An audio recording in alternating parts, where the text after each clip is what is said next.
Aucun avion ne peut s'y poser, aucun bateau ne peut y accoster, aucun véhicule ni aucune personne ne peuvent s'y rendre sans autorisation d'Israël ou de l'Égypte. Vous l'aurez compris, il s'agit de la bande de Gaza, la plus grande prison à ciel ouvert au monde, qui vit sous blocus depuis plus de 10 ans.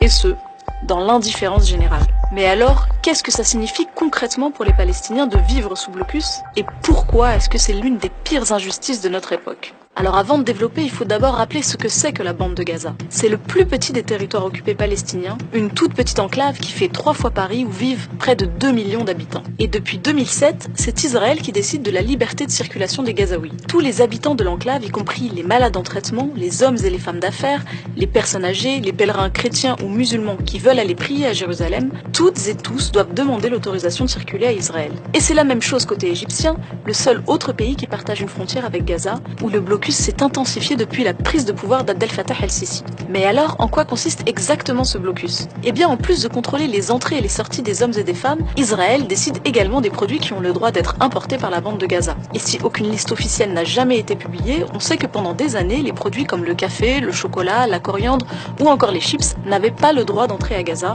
sous prétexte de lutte contre le terrorisme.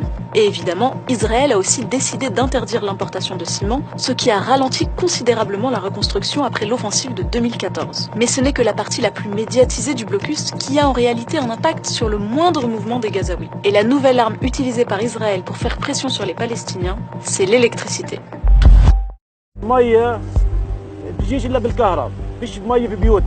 الحياة بالنسبة لكل شيء مش حاجة المصانع كل شيء كله اتدمر. كل الكرة الأرضية عبارة عن قرية صغيرة، كل الناس متواصلة مع بعض، شبكة واحدة.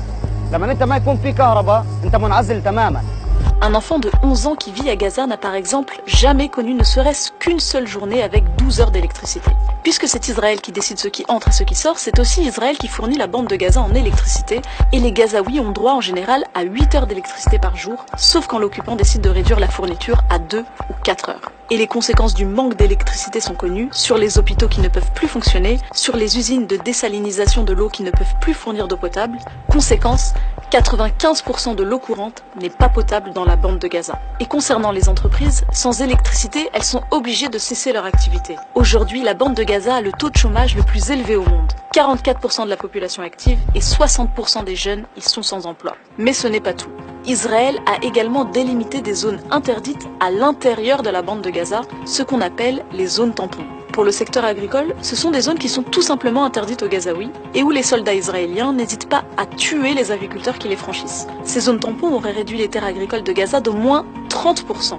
Et en plus de la limitation des importations de bétail, de matériel d'irrigation ou encore d'engrais par le blocus israélien, ces zones tampons ont complètement sinistré le secteur agricole gazaoui selon l'ONU. Même conséquence sur le secteur de la pêche, où les droits des pêcheurs gazaouis ont été réduits d'année en année. Au départ des accords d'Oslo, les pêcheurs pouvaient aller jusqu'à 20 000 nautiques, soit environ 37 km des côtes. Ce droit a ensuite été réduit à 12, puis à 6, puis à 3, soit un peu plus de 5 km. Et il est même arrivé que des pêcheurs se voient tout simplement interdire toute sortie en mer. Conséquence, il y a de moins en moins de poissons, et ceux qui s'aventurent au-delà des délimitations décidées par Israël se font tuer par les snipers. C'est ce qui est arrivé en février 2018 à Ismaël Saleh, un pêcheur de 18 ans. Et le constat est alarmant. 80% de la population de la bande de Gaza dépend aujourd'hui d'une aide internationale et 61% de cette population souffre d'insécurité alimentaire. Et là où le problème s'aggrave, c'est qu'en plus d'accentuer les besoins d'aide humanitaire, Israël limite la capacité des agences à délivrer cette aide humanitaire. C'est la raison pour laquelle l'ONU a qualifié ce blocus de punition collective. Et tout ça, c'est sans parler des 3 dernières attaques israéliennes qui ont, en plus des pertes humaines, causé des dégâts matériels considérables, dont la reconstruction est toujours bloquée. En 2016, environ 50% des bâtiments détruits en 2014 n'avaient toujours pas été reconstruits.